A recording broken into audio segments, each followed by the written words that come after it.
네, 안녕하십니까. 이번 시간에는 12지지의 이해, 그 다음에 활용, 그 다음에 그 12지지에 대한 전반적인 그런 연구를 해보는 그런 시간을 가져보도록 하겠습니다.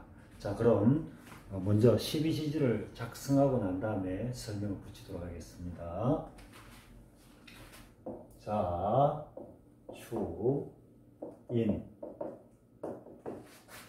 묘, 진, 사, 오, 미, 신, 유, 술,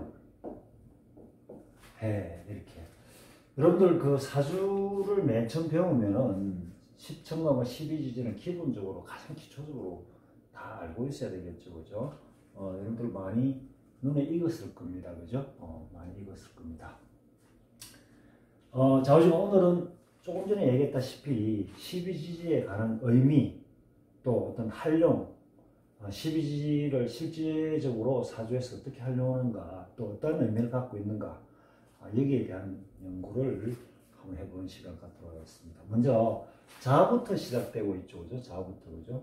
자, 그래서 제일 앞서는 글자로서 자라든지, 자라는 글자를 갖다가 어떤 우두머리 글자로 생각하고 있습니다. 지지에서 우선적으로 제일 우두머리 글자. 이와 마찬가지로 자와 마찬가지로 인이라는 글자도 지지에서 우두머리 글자로 본다는 뜻입니다. 무슨 뜻입니까? 자라든지 인이라든지 또 천간으로 봤을 때는 간목이라든지 병화 이런 글자를 가장 우두머리 글자로 본다는 뜻입니다. 다시 말해서 이런 글자가 오게 되면은 어떤 조직의 장, 학창 시절에는 어떤 해상을 한다든지 반장을 한다든지 어떤 그런 의미를 갖고 있다고 보시면 되겠습니다. 그래서 이런 글자가 실제로 그 운에서 맞닥뜨리게 되면은 그러한 작용이 발생된다고 이렇게 알고 있으면 되겠습니다. 그 다음에 자부터 시작하는데 이건 어떤 생명의 잉태를 나타냅니다. 생명의 잉태. 생명의 잉태, 그죠? 생명의 잉태를 나타내면서, 이거는 어두움. 물이죠, 그죠? 물, 그죠? 물, 어두움. 그래서 자라는 글자는 우리가 그 어두움, 생명의 잉태, 그러니까 양으로 나아가기 위한 일양의 의미를 갖고 있습니다. 일양. 마찬가지로 오는 뭐냐면은 일음의 의미를 갖고 있다고 보시면 되겠습니다. 여러분들 이런 얘기 들어보시면 모르겠는데 양극 즉시 음극 즉시 양 이런 말이 있습니다. 그죠? 양극 즉시 음이라는 것은 양의 극에 달하게 되면은 음이 시작된다는 뜻이고 음극 즉시 양이라는 것은 뭡니까? 음이 극에 달하게 되면은 양이 시작된다는 뜻이 되겠죠. 그래서 자수는 일양의 의미를 갖고 있다는 뜻이죠. 동지죠, 동지, 그죠? 일양의 의미를 갖고 있습니다. 그래서 생명의 잉태, 시작을 나타낸다, 새로운 시작을 나타낸다는 뜻으로 이해하시면 되겠습니다. 그래서 이걸 갖다가 하늘이 열렸다는 뜻으로 해가지고, 하늘이 열리는 시간, 천의 의미를 갖고 있습니다. 우리가 하루가 첫 시작하는 시간을 자시로 보잖아요, 그죠?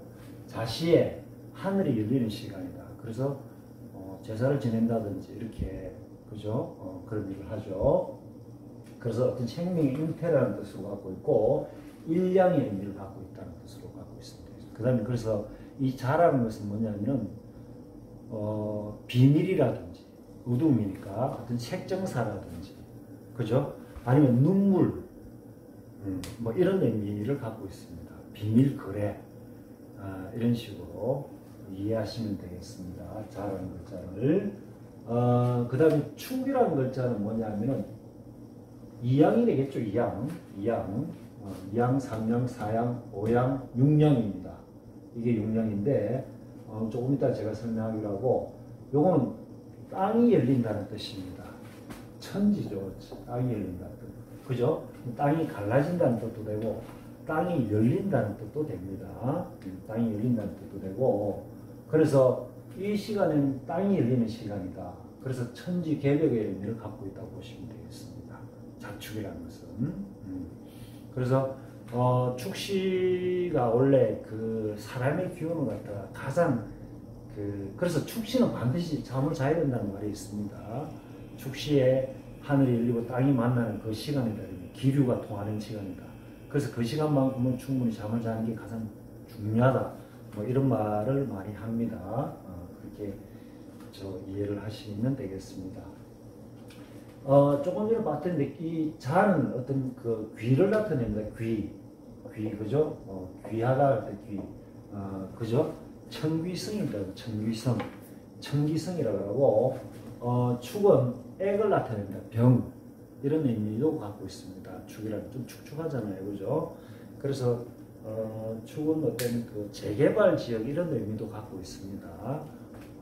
그래서 이 축이라는 것은 굉장히 좀 토 중에서 가장 대우를 못 받는 토가 축이에요. 원래 가장 대우를 좀 못 받는 그런 땅이라고 보시면 되겠습니다. 그래서 우리가 실제로 축대원을 만나게 되면 이것도 마찬가지. 자라는 글자와 축이라는 글자 운에 오게 되면은 어떤 방 공부를 의미하는 학생으로 얘기하자면 그죠? 그래서 실제로 이거는 새벽 1시에서 3시 사이를 나타내기 때문에 실업자로 살 가능성이 높다라는 것도 갖고 있습니다. 축대운에는. 그래서 고생을 많이 하지만 큰 돈은 없다. 이렇게 보시면 되겠고 축은 또 소라는 의미를 갖고 있잖아요. 그죠? 그래서 소는 방목하고 자기 마음대로 놔두면 안 되잖아요. 그죠? 그래, 그와 마찬가지로 어떤 소속, 직장생활을 한다든지 이렇게 해야 맞지 자기가 어떤 일을 벌린다는 것은 결국 좋은 일이 아니다라고 보시면 되겠습니다. 이 대원에서 그렇다는 뜻입니다. 그래서 어떤 질병을 의미하기도 한다는 것도 같이 알고 있으면 되겠네요. 요거는 청간성이라고 합니다. 요거는 어떤 생명의 탄생을 나타냅니다. 생명의 탄생. 그죠? 생명의 탄생, 생명체가 생긴다는 뜻이죠. 그래서 사람이 생겼다는 뜻이죠. 이건 천지개벽해가지고 선천개벽이라는 뜻이죠. 그런 의미를 갖고 있다고 보시면 되겠습니다. 그래서 인이라는 것은 호랑이의 의미를 갖고 있는데, 어떤 이 인도 마찬가지 어떤 시작한다는 의미를 갖고 있습니다. 물론 천지에서 새로운 시작을 나타내겠지만 사람을 나타내기 위해서 자축이 통했다는 뜻이 되겠죠. 합의되죠. 물론 육합도 되겠습니다만은 그런 의미를 갖고 있습니다. 그래서 이 호랑이라는 것은 바쁘게 움직여야 먹이를 찾을 수 있잖아요. 그죠? 호랑이가. 그와 마찬가지로 임대원에 오게 되면 굉장히 바쁜 일이 생긴다. 이렇게 보시면 돼요. 바쁜 일이 생긴다. 그 다음 또 호랑이가 좀 너무 급하고 성질이 급하다면 경솔할 수 있잖아요. 그죠? 그래서 어떤 소송 사건도 생길 수 있다. 이렇게 보시면 되고, 절에 가면은 한 새벽 한 3시쯤 되면은 새벽 예배를 보기 위해서 일어나잖아요. 그죠? 그래서 인이라는 글자는 절이라는 글자와 많은 인연이 있다. 이렇게 보시면 됩니다. 그 다음에 그래서 청원성이라고 합니다. 청원성, 권리할 때 권, 그죠? 권력할 때 이런 의미를 갖고 있다고 보시면 되겠죠. 권위, 권력 이런 의미를 갖고 있다고 보시면 되겠습니다. 그래서 아까 전에도 얘기했다시피 인목이라는 글자는 동물 중에 제일 강한 동물로 인지를 해서 인목대운에 오게 되면은 학창 시절에는 해상을 한다든지 나중에 이제 사회생활 할 때 같은 경우도 조직의 장자리를 차지할 수 있는 그런 기회도 생길 수 있다고 보시면 되겠습니다. 그 다음에 묘라는 글자는 요거는 사양이죠. 사양 1양, 2양, 3양, 4양, 5양, 6양입니다. 그죠? 사양에 해당되죠. 이거는 천파성으로 봅니다. 깨어졌다는 뜻이 되겠죠. 이게 반쪽으로 갈라져 있잖아요. 그죠? 그래서 깨어졌다라는 의미가 되고, 어떤 떡잎을 나타내기도 하고, 그죠? 떡잎을 나타내기도 하고, 토끼를 나타내는데, 토끼기, 그죠? 그런 의미도 하고, 그 다음에 어떤 여성의 어떤 성기를 나타내기도 합니다. 그 다음에 이거는 남성의 성기라고 해서 그래서 나중에 배우고 있으면 자묘 형사도 되죠. 이 자체가. 어쨌든 왕지에 있는 글자는 생을 못한다고 보시면 됩니다. 생을. 예를 들어서 수생목이 안 된다, 목생화가 안 된다 이런 식으로 그죠? 그런 식으로 볼 수 있습니다. 이 자체를. 그래서 이 토끼는 굉장히 예민하죠, 그죠? 그리고 예민하다는 의미도 있고 또 이 토끼 묘 대운에 오게 되면 어떤 그 매매수가 생길 수도 있는데 집을 사는 것보다는 파는 거는 가능하다 이렇게 보시면 됩니다. 사는 것보다는. 그 다음에 어떤 기쁜 일로 인해서 이렇게 헤어지는 일도 있다라고 보시면 됩니다. 묘대운 자체가 보통 그 출근 전의 시간이잖아요. 그죠? 5시에서 7시이니까 그런 식으로 이해를 하시면 되겠습니다. 그래서 자, 그 다음에 진이라는 글자는 오양인데 상상의 동물이잖아요. 그죠? 상상의 동물. 우리 용궁 본다는 말 들어보셨나요? 그 없는 걸 갖다가 그냥 구름 속에서 생각한다는 뜻이잖아요. 그죠? 생각한다는 뜻입니다. 그래서 변화무상함을 나타내기도 하고, 이 자체가. 그 날씨라든지 기후 같은 막 변덕이 심한 거 있죠. 그죠? 그걸 두고 용어로 나타내기도 합니다. 이 자체를.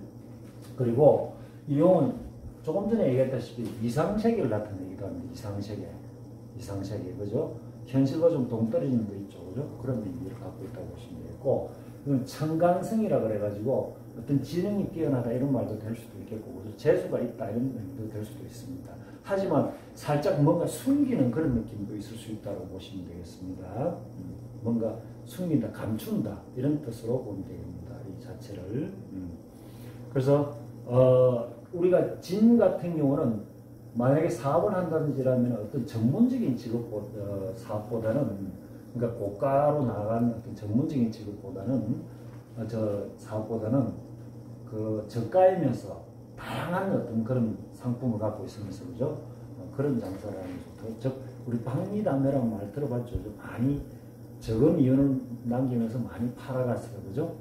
그렇게 하는 장사, 그런 사업이 맞다라고 보시면 되겠습니다. 이 자체가. 진이라는 글자는 어떤 그 이상세계니까 뭡니까? 후황된 그런 욕심도 생길 수도 있겠죠. 그죠? 후황된 욕심도 생길 수도 있습니다. 이 자체가, 진이라는 글자가. 그렇게 보시면 되고. 그 다음에 여기는 지금 드디어 육량이 됐는데, 육량, 그죠? 육량이 됐습니다. 육량이 됐는데, 요 육량과 요거는, 뭡니까? 유금이 되죠. 그죠?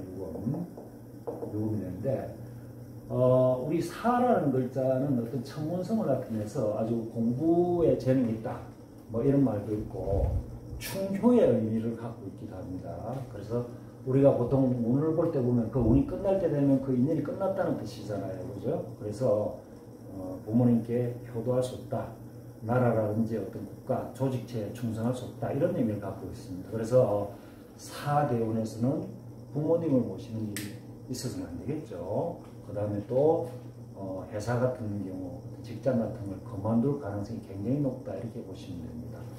그리고 이 사대운 자체는 뭐냐면, 아까 전에 육량에 해당된다고 했습니다. 그죠? 반대되는 유금에 해당됩니다. 이게 일름이니까, 그죠? 그렇게 보시면 되는데, 그래서 어떤 사와 해 다음에 바로 지금 뭐냐면은, 변화가 오잖아요. 그죠? 변화가 오죠. 유금에서 바로 일량이 시작되니까, 유금에서 바로 일량이 시작되잖아요. 그죠? 그것처럼, 그 다음에 육량에서 바로 일음이 시작되잖아요. 육량에서 바로 일음이 시작되듯이 개혁 또는 변화, 이런 의미를 갖고 있습니다. 사해가. 그래서 사라든지 해라는 글자가 일지에 있다든지 이런 사람들은 개혁, 변화의 어떤 그런 성향이 강하게 있다. 이를테면은 뭐 배우자를 바꾼다든지, 그죠? 그런 일이 자주 생길 수 있다는 뜻입니다. 그래서 사와 해라는 글자는 그런 의미를 갖고 있다는 거. 제일 극점이잖아요. 양 중에서, 그죠? 요거는 음중에서 제일 극점으로 보시면 되겠죠. 그죠? 그렇게 보시면 되겠습니다.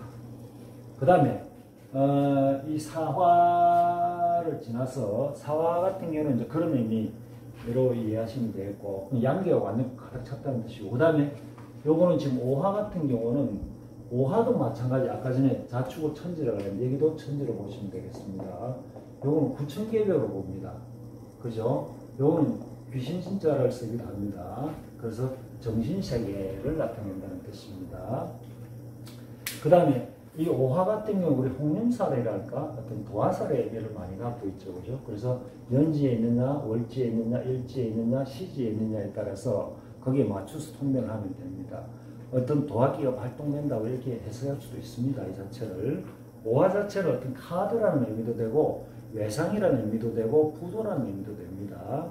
그래서 돈 유통이 잘 안 될 수 있다. 그러니까 자기가 실제 가난한 게 아닌데 현금 유통이 잘 안 될 수 있다. 이렇게 해석도 합니다. 이 자체를 갖다가 돈이 잘 돌지 않는다. 하지만 받을 돈은 있다. 뭐 이런 말도 되고 이건 천복성이라고 합니다. 복이 있다는 뜻입니다. 천복을 나타냅니다. 복을 그렇게 이해하면 되겠습니다. 그래서 여기도 마찬가지 요거는 뭡니까? 여기 지금 양극적시 음이 되겠죠. 그죠? 요거는 일음이 되겠죠. 일음. 그죠? 일음이 되겠습니다. 일음. 그 다음에 2음, 3음, 4음, 5음, 6음이 되겠죠. 그죠? 그것처럼 그렇게 이해하시면 되겠습니다. 그 다음에 요거는 우리 천역성으로 내가 역마성으로 보니 실질적으로 우리가 역마성이 뭡니까? 인신사회를 알고 있죠. 그죠? 인신사회와 또 오화와 미토 같이 다 합쳐서 역마성으로 생각하시면 되겠습니다. 그 다음에 미토라는 의미는 만미자의 의미도 되고 어떤 밀이라는 의미도 되고 미해결이라는 뜻도 됩니다. 이 자체가 미해결. 그래서 그 일이 잘 안 풀린다는 또 의미도 될 수도 있습니다. 그럴 수 있습니다. 그래서 이게 묶인다, 엮인다는 뜻도 됩니다. 그래서 미래원에는 함부로 부동산을 사면 안 되겠죠. 묶일 수도 있으니까 그렇게 이해하시면 되겠습니다. 그 역마성이 있다. 그 다음에 어떤 미는 질투심, 어떤 이런 의미도 될 수 있습니다. 이 자체가. 그 다음에 이 신이라는 것은 신이라는 것은 청고성, 어떤 고독하다는 의미를 갖고 있습니다. 그 다음에 어떤 축소라는 의미도 있습니다. 줄인다는 뜻이죠. 확장이 아니고. 그래서 신금대원에서 사업을 한다면은 축소하라는 뜻이지 확장하는 뜻이 아니겠죠. 확장해서는 안 되겠습니다. 그 다음에 이 신금은 뭡니까? 그 태양에 이렇게 하늘을 뚫었다는 뜻으로 돼가지고 어떤 신기 아니면 영감이랄까 이런 부분에 있어서 많이 뛰어난 사람들이 많다 이렇게 보시면 되겠습니다. 이 자체를. 그 다음에 그래서 요거는 축소의 의미를 반드시 기억해 주시고 그 다음에 유금이 나타나는데 이 유금이라는 것은 어떤 그 가을에 무르 이건 결실을 말하는 거잖아요. 그죠? 결실을 말하는데 이거는 불만의 의미가 많이 있습니다. 우리가 십성으로 보면 식신상관을 불만으로 많이 보잖아요. 그죠? 근데 여기서 봤을 때는 유금을 갖다가 불만의 의미를 갖고 있다. 즉 다시 말해서 우리가 그 회사를 마치고 그러니까 5시에서 7시인데 회사를 마치고 술 마시러 가잖아요. 그죠? 그런 의미로 보시면 돼요. 술 마시러 가면 뭔 얘기합니까? 대부분 상사라든지 자기 현실에 대한 불만을 토로 많이 하잖아요. 그죠? 안주 삼아서 그런 의미를 떠올리면 되겠습니다. 그래서 스트레스의 의미를 갖고 있습니다. 이 자체가. 그 다음에 어떤 결벽증, 유금이 깔끔하고 이 위로 올라가면 뭡니까? 천간으로 올라가면 신금의 의미를 갖고 있잖아요. 그죠? 보석을 나타내잖아요. 그죠? 어떤 결벽증, 스트레스, 그 다음에 과다지출이라는 그런 일이 생길 수 있다고 보시면 됩니다. 과다지출, 헛돈이 많이 나간다 이런 뜻입니다. 헛돈이. 그래서 그 다음에 또 어떤 수술수의 의미도 될 수 있습니다. 양인할 때 인이 있죠. 그죠? 천인성을 나타낸다고 보시면 되겠습니다. 날카롭죠. 예민하고 예리하고 그죠? 그 다음에 종교에 의지하는 그런 일도 생길 수 있다고 보시면 되고 그렇게 보시면 되겠습니다. 그 다음에 술토 같은 경우에는 그 우리가 뭐냐면 천혜성이나 예술성을 나타내기도 합니다. 예술성. 아까 전에 그 축토를 갖다가 소로 보고 이걸 개로 보잖아요. 그죠? 소나 개는 그냥 반복하고 그냥 풀어내면 안 되겠죠. 그죠? 그래서 어디 소속이 돼 있어야 된다는 뜻입니다. 그죠? 첫 번째, 공통적인 사항이죠. 그 다음에 또 공통적인 사항이 뭐냐면은 유상계, 인목은 아까 불교의 의미를 갖고 있다 그랬습니다. 그죠? 하지만은 술토는 기독교의 의미를 갖고 있다. 즉, 다시 말하면 인목대운에는 불교인들과 거래하는 일이 많다는 뜻이 되겠고, 술토운에는 뭡니까? 기독교인 카톨릭 쪽 사람들하고 거래하는 일이 많다. 이렇게 보시면 됩니다. 그 다음에 부수입이라는 의미도 될 수 있고, 부업의 의미를 갖고 있을 수도 있습니다. 술토가. 그런 의미를 생각하시면 되겠습니다. 이 자체를 예술성도 되고, 그 다음에 해수 같은 경우는 어떤 귀인이라는 뜻도 되고 어떤 공부라는 의미도 될 수도 있습니다. 귀인이라는 뜻도 되고, 해수가 뭡니까? 귀인이라는 것은 뭡니까? 이 해수대원에는 뭡니까? 내가 도움을 청할 수 있는 그런 사람이 생길 수 있다는 뜻도 되고, 어떤 학구열이 생길 수도 있다고 합니다. 학구열이. 예, 그렇게 이해하시면 되고, 그 다음에 이 해수와 유사한 게 뭐냐면 묘목대원에도 사실 학구열이 있기는 있습니다. 근데 묘목대원에는 내가 부족해서 내 자신의 실력이라든지 어떤 성적이 다른 사람들보다 내가 밀린다, 부족하다, 이런 느낌에 의해서 공부를 한다는 뜻이고, 묘목은, 해수는 뭐 순수하게 내 향학열이 생겨서 한다는 뜻으로 이해하시면 되겠습니다. 그죠? 그렇게 이해하시면 되겠고, 이번 시간에는 그 12지지에 대한 의미 또는 사주에서 적용하는 그런 걸 갖다가 그런 부분에 대해서 포커스를 두고 수업을 진행해 보았습니다. 다음 시간에 더 구체적인 다른 차원에서 얘기를 나눠보도록 하겠습니다. 네, 감사합니다.